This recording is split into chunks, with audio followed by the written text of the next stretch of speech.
Hello guys, I am Kumal Balala. Hope you are doing well in your studies. All right.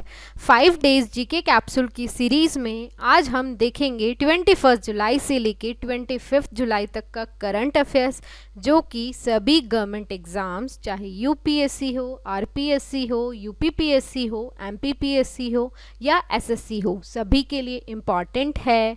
All right, चलो start करते हैं. First है sero surveillance study. आप सबने सुना होगा, दिल्ली में अभी रिसेंटली एक सर्वे कंडक्ट हुआ है. उसमें ये पता चला है कि वहाँ की 23% पॉपुलेशन को ऑलरेडी कोरोना हो चुका था, क्योंकि अभी उनमें एंटीबॉडीज डेवलप हो चुकी है. तो अपन देखते हैं ये कंडक्ट कौन करवाता है, इसके इंपॉर्टेंस क्या है, ये सब चीज़ें. ओके, इसे कंडक्ट करवाता है national centre for disease control.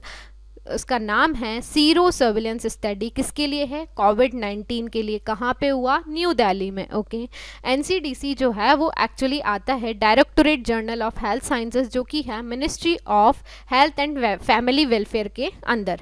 अब सीरो सर्विलेंस की इंपॉर्टेंस क्या है? ये एक्चुअली क्या है, कोई भी डिसीज होती है उसके अगेंस्ट स्पेसिफिक एंटीबॉडीज को डिटेक्ट करने में हेल्प करता है. ओके, तो ये it seeks to access the prevalence of disease in a population by detecting the presence of specific antibodies against the virus.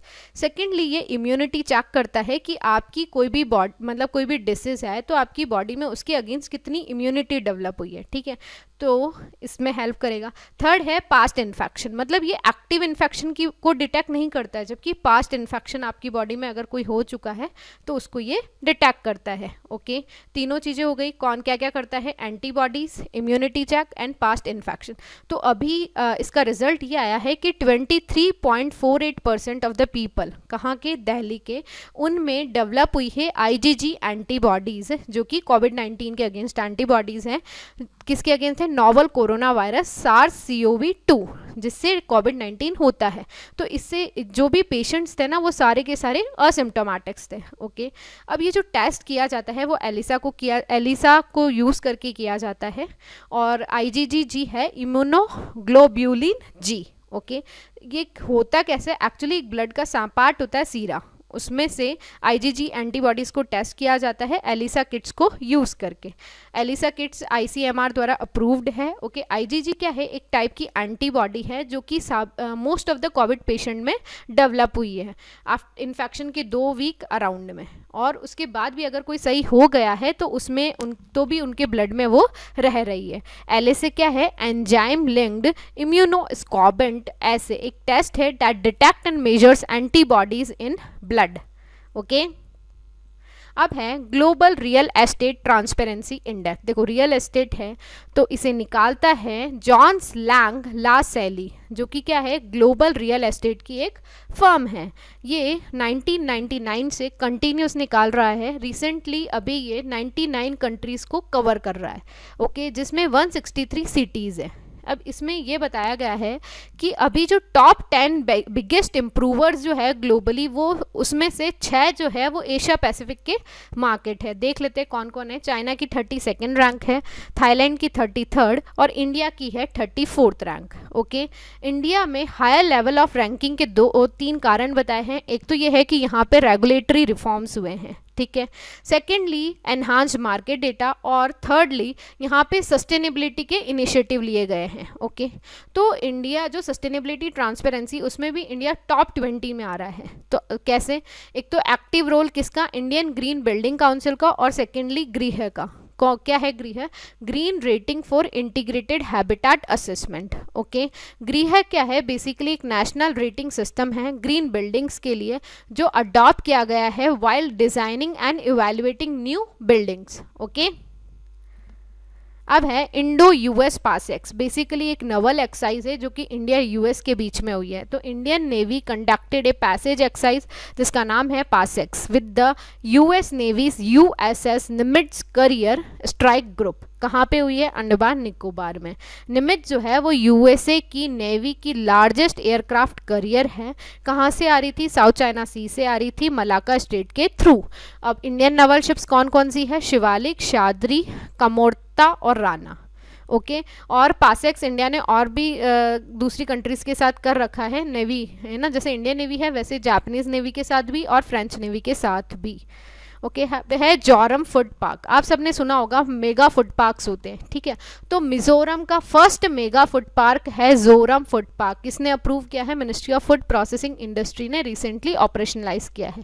अब जो जोरम मेगा फूड पार्क है वो मेगा फूड पार्क स्कीम के तहत बनाया गया है। ये क्या करेगा कि जो नॉर्थ ईस्ट रीजन का पोटेंशियल है कि उसे एक ऑर्गेनिक डेस्टिनेशन बनाने में हेल्प करेगा, क्योंकि वहाँ पे due to its rich agricultural and horticultural produce.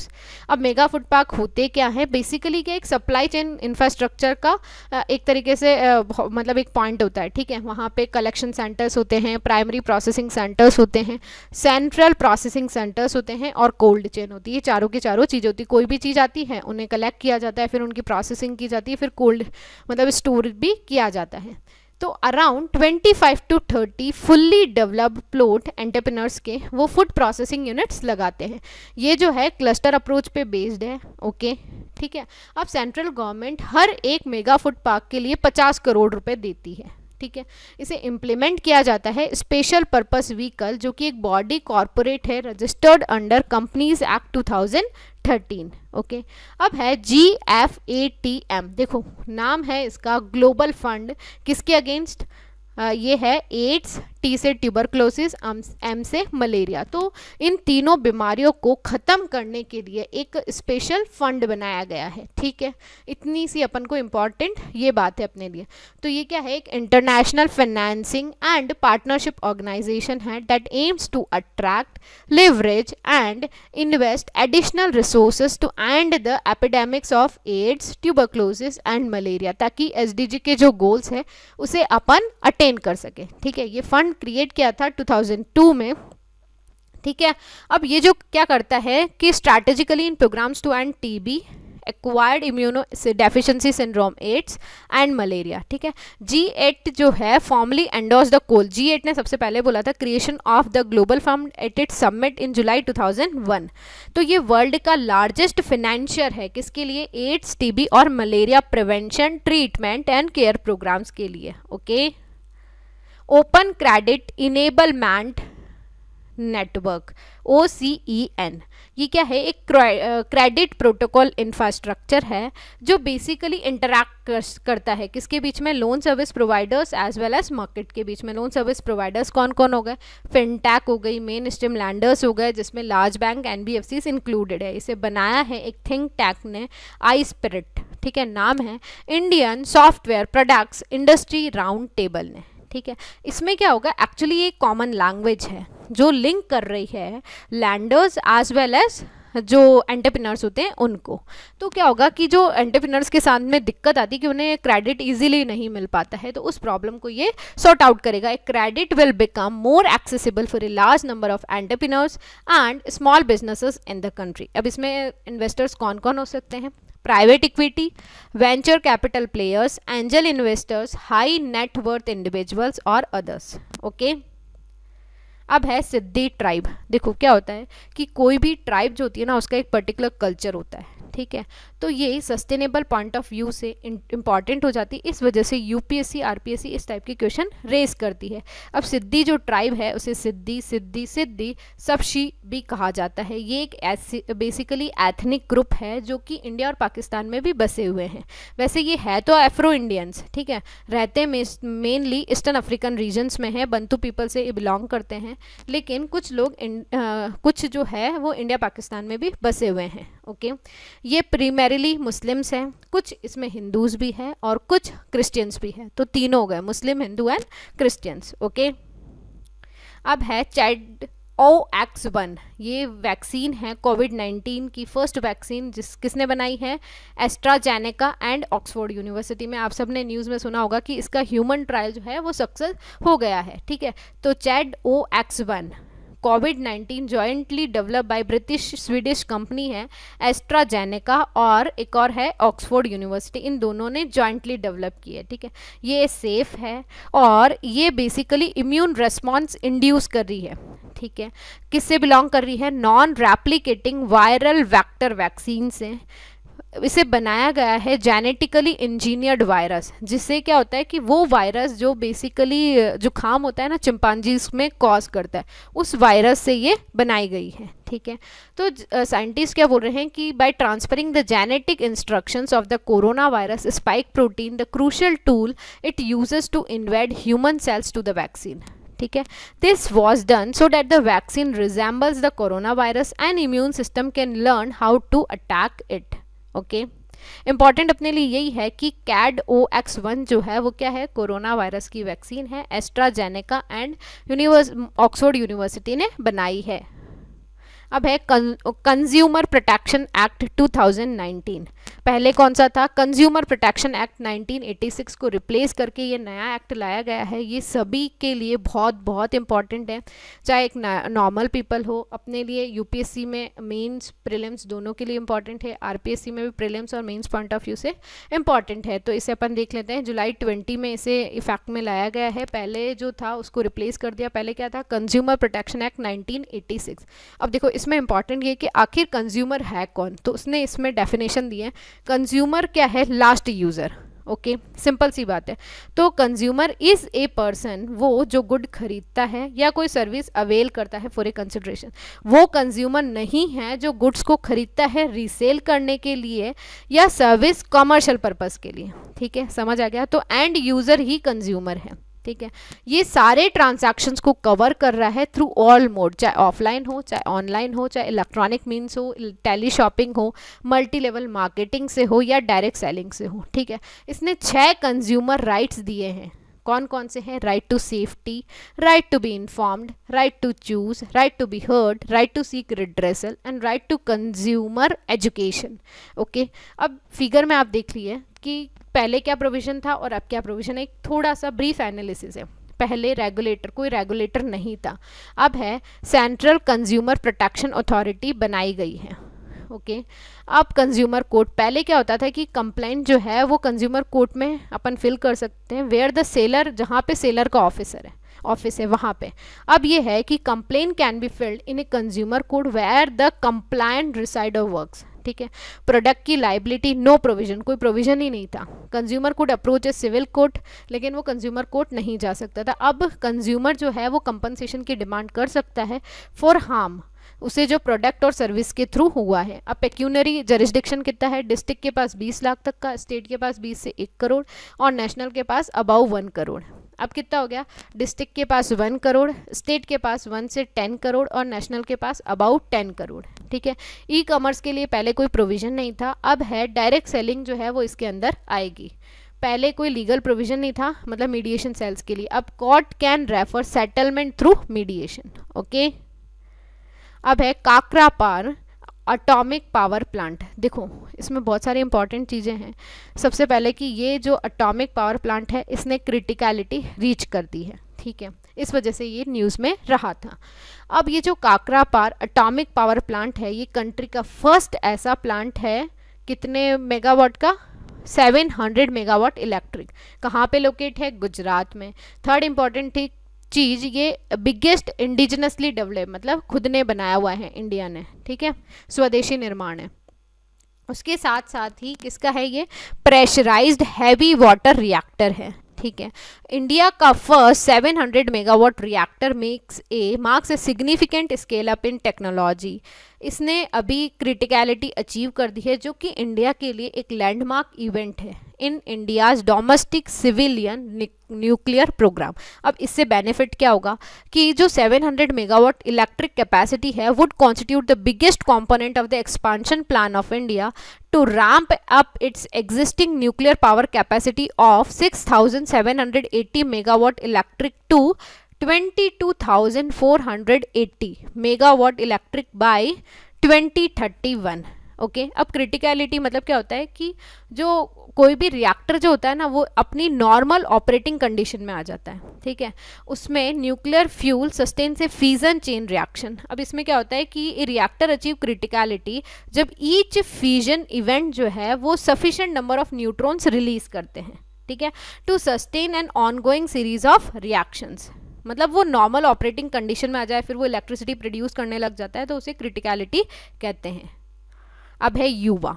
क्या है, यूनिसेफ ने लॉन्च किया है जनरेशन अनलिमिटेड इंडिया, जिसका नाम है युवा, 2019 में लॉन्च किया था। ठीक है, ये क्या है, ये बेसिकली एक स्किल डेवलपमेंट प्रोग्राम है, सिंपल सी लैंग्वेज में समझाया जाता है। तो ये एक है मल्टी स्टेक होल्डर अलायंस है जो यूथ को फैसिलिटेट कर रहा है कि वो रेलेवेंट स्किल्स सीखे ताकि उनकी लाइफ प्रोडक्टिव हो और फ्यूचर में काम आ सके। इसमें जो एज ग्रुप है वो अडोलसेंट गर्ल्स एंड बॉयज से, मतलब अडोलसेंट मतलब होता है 10 से 19 साल के बच्चे।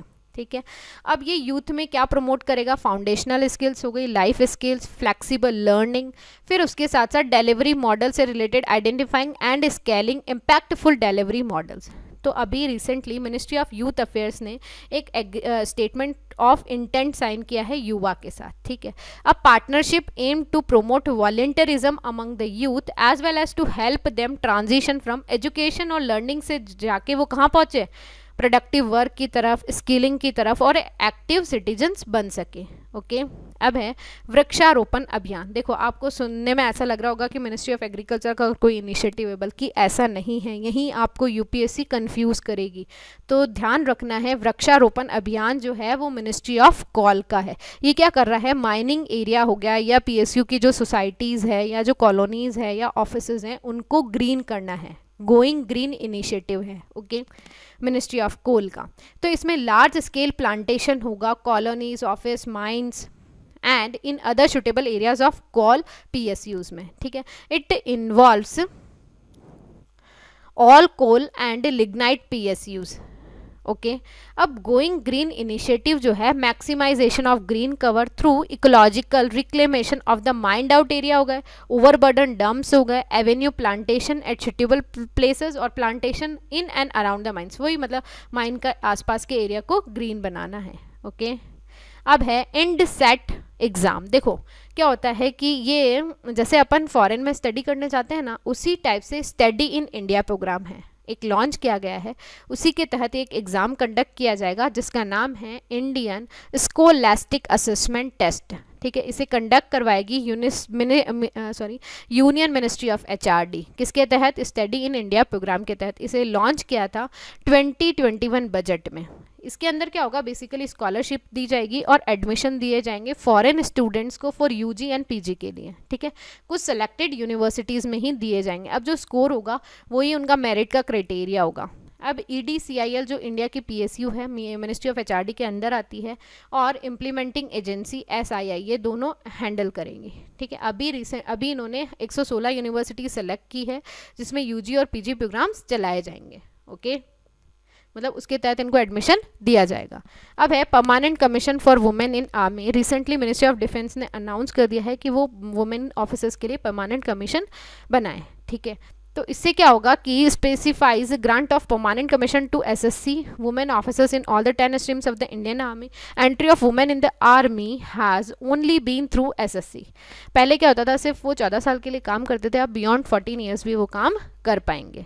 Okay, plea bargaining. देखो, it refers to a person charged with a criminal offence accused negotiating with the prosecution for a lesser punishment. ठीक है, मतलब क्या है कि ना क्रिमिनल जो ऑफेंस है ना, मतलब उसका पनिशमेंट कम करना। ठीक है, जो लॉ में उसे बता रखा है उससे भी कम करना, by pleading guilty to a less serious offence. ठीक है, इसमें क्या होता है कि pre trial negotiation between the एक तो एक्यूज्ड और एक प्रोसिक्यूटर के बीच में नेगोशिएशंस होते हैं, मतलब बार्गेनिंग टाइप का सिचुएशन होती है, उसे प्ली बार्गेनिंग कहा जाता है, कि जो पनिशमेंट है उसे कम किया जाए। अब देखो इंडिया में क्या प्रोविजंस है, provision in India, plead guilty. There has always been a provision in the Code of Criminal Procedure CRPC for an accused to plead guilty instead of claiming the right to a full trial, but it is not the same as plea bargaining। मतलब ऐसा जो है ना plead guilty है अपने यहाँ, कहाँ पे, CRPC में। ठीक है, प्ली बार्गेनिंग जो है वो 2006 में इंट्रोड्यूस किया है, अमेंडमेंट किया CRPC में as a chapter 21A containing sections 265A से लेके 265L तक। ठीक है, तो अपने यहाँ क्या है, CRPC के अंदर प्लीड गिल्टी है। ठीक है, अब लेकिन 2006 में इसे इंट्रोड्यूस कर दिया गया है। अब है ध्रुवास्त्र। देखो नाग जो है ना, IGMDP में 5 मिसाइल्स है जिसमें नाग भी है, अग्नि, आकाश, त्रिशूल, पृथ्वी। ठीक है, पटना जो शॉर्ट फॉर्म से अपन याद करते हैं, ठीक है। तो नाग को अब नाम दे दिया है ध्रुवास्त्र। देखते हैं ये है क्या। ये 3rd generation fire and forget anti tank guided missile है जो कि सपोर्ट करेगा airborne forces of the Indian army as well as mechanised infantry को। ये लैंड और एयर बेस्ड प्लेटफॉर्म से भी लॉन्च किया जा सकता है। Land version of this missile already available है, किसके साथ, नाग मिसाइल करियर के साथ, नामिका जिसे कहते हैं, ठीक है। The missile in the helicopter launch configuration, helicopter वाली को क्या कहते हैं, हेलीकॉप्टर लॉन्च नाग को हेलिना कहा जाता है। वंस द ट्रायल सक्सेसफुली हो जाएगा तो इंडिजिनस ध्रुव, ध्रुव मतलब है advanced light helicopter ALH, okay, और रुद्र मतलब है ALHWSI जो कि हेलीकॉप्टर को अटैक करेगा। Both this helicopters are made in India है, हिंदुस्तान एरोनॉटिक्स लिमिटेड ने बनाया है। ये क्या है, सिंगल शॉट हिट प्रोबेबिलिटी, मतलब सिंगल शॉट में मार देंगे, ठीक है। It has been design such that the, इसकी जो कैपेबिलिटी है ना वो मेन टैंक, बैटल टैंक हो गए या हैवी आर्म्ड जो व्हीकल्स हैं उनको भी ये डिस्ट्रॉय कर सकते हैं। इसे बनाया है IGMDP के तहत, मतलब integrated guided missile development programme, जिसके अंदर ऑलरेडी 4 है, मतलब टोटल 5 है। तो 4 कौन कौन सी, अग्नि, आकाश, त्रिशूल, पृथ्वी, और 5वीं है नाग, जिसे अब बोला जाएगा Dhruvastra. Bharat dynamics has produce imaging infrared seekers for the weapon. अब है इंडिया आइडिया समिट। देखो रिसेंटली इंडिया और US के बीच में एक समिट हुई थी, उसका नाम है इंडिया आइडिया समिट। होस्ट किया था US इंडिया बिजनेस काउंसिल ने, ठीक है। थीम थी बिल्डिंग ए बेटर फ्यूचर, मतलब पोस्ट पैंडेमिक वर्ल्ड के बाद अब इंडिया और US के कैसे रिलेशन होंगे उस पर ये डिस्कशन था। The summit will witnesses discussions on areas including India US cooperation and future of the relation between 2 countries in A post pandemic world. अब जो वर्चुअल समिट है will feature high level presence from Indian and US government policy makers, state level official and thought leaders from business and society, okay. प्रवासी रोजगार app किसने launch की है, सोनू सूद ने, आप सबने न्यूज़ में सुना होगा। किसके लिए है, माइग्रेंट वर्कर्स को जॉब ढूंढने में ये ऐप हेल्प करेगी। तो इसके अंदर 500 रेप्यूटेड कंपनी है, किससे रिलेटेड, कंस्ट्रक्शन हो गया, हेल्थ केयर हो गया, इंजीनियरिंग हो गया, BPO हो गया, सिक्योरिटी हो गया, ऑटोमोबाइल हो गया, ई-कॉमर्स हो गया, लॉजिस्टिक सेक्टर, ठीक है। और साथ ही साथ ये ट्रेनिंग प्रोग्राम भी देगा, जैसे कि स्पोकन इंग्लिश का कोर्स हुआ। 24 हेल्पलाइन है सपोर्ट सेंटर से, कहाँ पे, 7 सिटीज़ में डेवलप की गई। वो है दिल्ली, मुंबई, बैंगलोर, हैदराबाद, कोयम्बतूर, अहमदाबाद एंड तिरुवनंतपुरम, ओके। अब है गोधन न्याय योजना। देखो जो गोबर होता है ना उसको धन बनाना है, ठीक है। ये स्कीम है छत्तीसगढ़ गवर्नमेंट की, किसकी है, छत्तीसगढ़ गवर्नमेंट की। तो इस स्कीम से 2 फायदे हैं, एक तो लोगों जो फार्मर्स हैं उनकी जेब में पैसा आएगा, सेकेंडली जो मवेशी जानवर्स होते हैं ना उनकी प्रॉब्लम होती है, देखो उनकी वजह से बहुत सारे रोड एक्सीडेंट्स होते हैं, वो अगर किसी खेतों में घुस जाती तो पूरी की पूरी फसल को ख़राब कर देती। तो ये दोनों जो प्रॉब्लम्स होती है वो भी सॉर्ट आउट हो जाएगी। तो the scheme aims to put money in the pockets of people living in rural areas and also solve the problem of stray cattle. ये जो स्कीम है ये छत्तीसगढ़ गवर्नमेंट की है। तो वो क्या करेगी कि काउडंग परचेज करेगी 2 रुपये पर किलो के हिसाब से, ठीक है। तो काउडंग जो क्या होगा, एक प्रॉफिटेबल कॉमोडिटी हो जाएगी। तो इससे क्या होगा कि ज़्यादा से ज़्यादा लोग गोपालन करेंगे, ठीक है। To make cow rearing economically profitable and to prevent open grazing in the state as well as help with the problem of stray animals on road and in urban areas. अब क्या करेगी गवर्नमेंट ने, जो cow dung लिया है अब उससे वो वर्मी कंपोस्ट बनाएगी और फिर उसे वापस किसानों को बेचेगी 8 रुपये किलो में, ठीक है। तो इससे क्या होगा कि फार्मर्स जो है उन्हें ऑर्गेनिक फार्मिंग करने में हेल्प मिल जाएगी, ठीक है। There is a huge market for organic farming. अभी सबको ऑर्गेनिक प्रोडक्ट्स का बहुत ज़्यादा एक ट्रेंड सा चल रहा है, ठीक है। तो vermi compost will be solve by cooperative societies, okay. तो गोधन न्याय योजना किसकी है, छत्तीसगढ़ गवर्नमेंट की, ओके। सो गाइज अगर आपको ये वीडियो पसंद आए तो आप जल्दी से लाइक करिए, ज़्यादा से ज़्यादा शेयर कर दीजिए और हमारे चैनल को सब्सक्राइब कर दीजिए। इसके साथ ही अगर कोई टॉपिक समझ नहीं आ रहा है तो आप कमेंट बॉक्स में डालिए, मैं नेक्स्ट वीडियो में आपको वो उपलब्ध करा दूंगी। Okay bye.